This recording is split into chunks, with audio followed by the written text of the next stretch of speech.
dx/dt which is equal to omega, यानी कि angular velocity over मेरे पास वेव नंबर होता है। ये मेरे पास रिलेशनशिप होता है फेज वेलोसिटी और एंगुलर वेलोसिटी के दरमियान, यानी कि इसको हम इस तरह लिख सकते हैं W/K। ओके हो गया। अब जो हमारे पास फेज वेलोसिटी होती है ये हमारे पास पार्ट ऑफ साइनोसॉइड यानी ट्रैवलिंग वेव होती है, यानी कि जो हमारे पास जो क्वालिटीज़ जो क्वांटिटीज़ फेज वेलोसिटी की होगी वही हमारे पास एंगुलर वेलोसिटी की होगी। ये हमने जो इस पर भी एक वीडियो बनाई थी कि what is the relationship between the phase velocity और एंगुलर वेलोसिटी। ओके, आप वो भी दे सकते हैं। तो उसकी मदद से हम ये कह सकते हैं कि जो हमारे पास जो भी क्वालिटी या क्वांटिटीज़ फेज वेलोसिटी की होगी वही हमारे पास एंगुलर वेलोसिटी की होगी। ओके हो गया। जो जब हमारे पास फेज वेलोसिटी होती है ये एक पार्ट इस कंसिडर किया जाता है।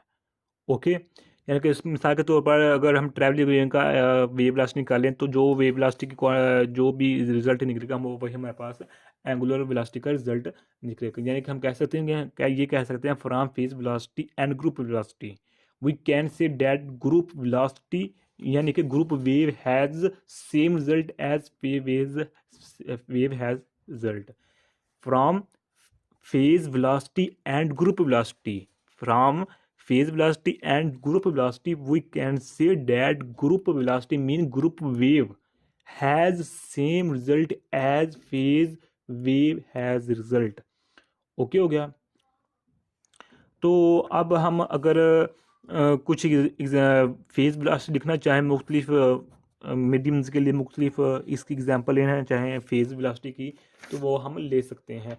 मिसाल के तौर अगर हम स्ट्रिंग के लिए फेज वेलोसिटी लिखना चाहें तो हम इस तरह लिख सकते हैं कि हमारे पास गैमा पी ओवर ये रो होती है, सॉरी हमारे पास ये साउंड के लिए होती है।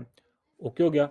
तो इसके लिए अगर हम और किसी और के लिए लिखना चाहे, स्ट्रिंग के लिए लिखना चाहे, तो हम हमारे पास इस तरह हो सकती है टी ओवर स्ट्रिंग, या टेंशन होती है हमारे पास ये रो होती है, ये भी रो है हमारे पास। ये किसके लिए? ये हमारे पास स्ट्रिंग के लिए। अगर हम इसी तरह हम जंग मॉडुलस के लिए लिखना चाहे तो वो हमारे पास गैमा पी ओवर रो हो सकती है। ओके, ये हमारे पास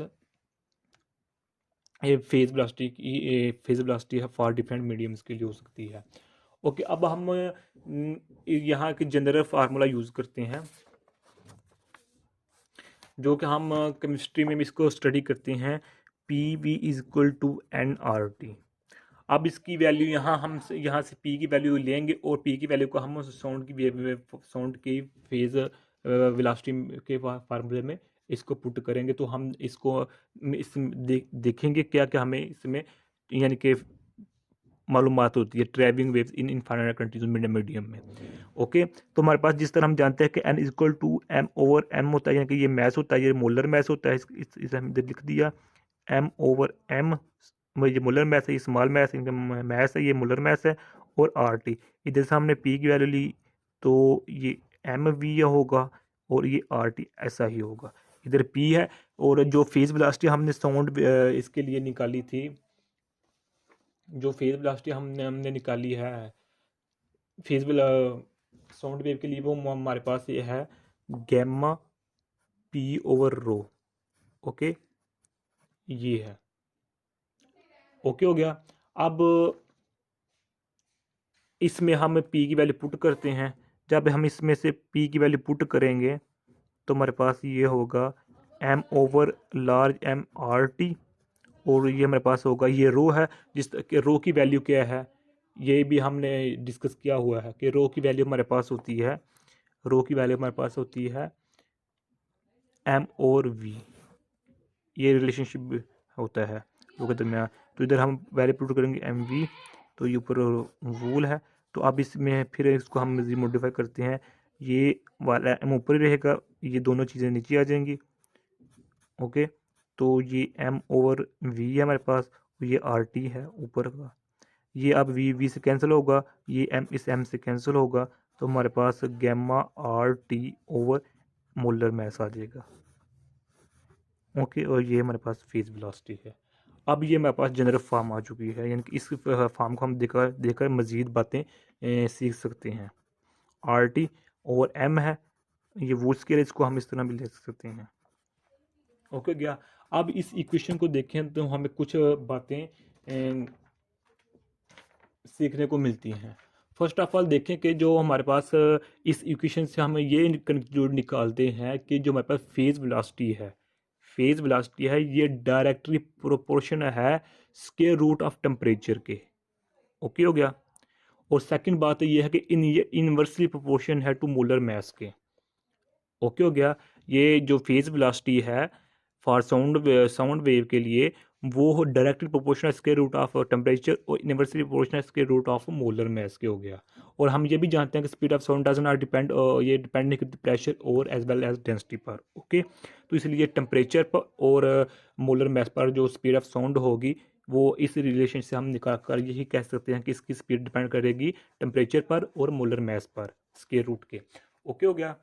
अब चूँकि ये हमने एक एग्जांपल ली है, एग्जांपल से के ज़रिए से हमने इसको इससे ये कंक्लूड निकाला है कि जो भी travelling wave infinite continue medium में ट्रैवलिंग करती है वो डिपेंड करती है इसके रूट ऑफ टेम्परेचर के, उसके रूट ऑफ मोलर मास के। हो गया। ओके हो गया। तो इस ये आज का हमारा जो टॉपिक था वो इतना ही था। उम्मीद है मुझे कि आप लोगों को इस वीडियो की समझ आ गई होगी। अगर फिर भी कुछ क्वेश्चन पूछना चाहते हैं तो कमेंट के थ्रू में पूछ सकते हैं। और अगर इसमें एक और बात आप ऐड कर हम ये ऐड कर सकते हैं इस इक्वेशन से कि स्टैंडिंग वेव में यानी कि फाइनाइट कंटिन्यूस मीडियम में जो कि हमने पिछली वीडियो में देखा था, फाइनाइट कंटिन्यूस मीडियम में हम जो वेव लेते हैं वो पार्टिकुलर वेवलेंथ की होती है, जबकि इस इनफाइनाइट कंटिन्यूस मीडियम में जो हमारे पास वेवलेंथ होगी वो किसी भी वैल्यू की हो सकती है। मिसाल के तौर पर जो हम स्टैंडिंग वेव में वेव यूज़ करते हैं उसकी जो वेवलेंथ की वैल्यू होगी वो सपोज करते हैं 50 ही होगी। ओके, लेकिन अब इस इनफाइनाइट कंटिन्यू मीडियम में वेवलेंथ की वैल्यू इधर कोई भी यूज़ कर सकते हैं, वो इधर यूज़ होगी। लेकिन जो कंटिन्यूस हमारे पास फाइनाइट कंटिन्यूस मीडियम था उसमें ऐसा नहीं होता था। उसमें हमें पार्ट यानी कि एक ख़ास वैल्यू की ही वेवलेंथ यूज़ करना पड़ती है। ओके हो गया। अब इधर हमने ये फार्मूला इधर निकाला है कि हमारे पास टेम्परेचर है, ये हमारे पास गैमा और ये हमारे पास आर है, ये हमारे पास मोलर आइडियल गैस कांस्टेंट होता है और इसकी वैल्यू होती है जो कि है 8.131 जूल पर मोल पर केल्विन। ये इसकी वैल्यू है इधर जो हमने आर यूज़ किया हुआ है। ओके, तो उम्मीद है आप लोगों की इस वीडियो की समझ आ गई होगी। अगर फिर भी कुछ क्वेश्चन पूछना चाहते हैं तो कमेंट के थ्रू में पूछ सकते हैं। और अगर आपने अभी तक हमारा चैनल पाक MN अकेडमी, ये हमारे चैनल का नाम है, इसको अभी तक सब्सक्राइब भी नहीं किया तो सब्सक्राइब कर दे, लाइक शेयर कर दे। जज़ाकल्लाहु खैरा। अस्सलामु अलैकुम वरहमतुल्लाहि वबरकातुहू।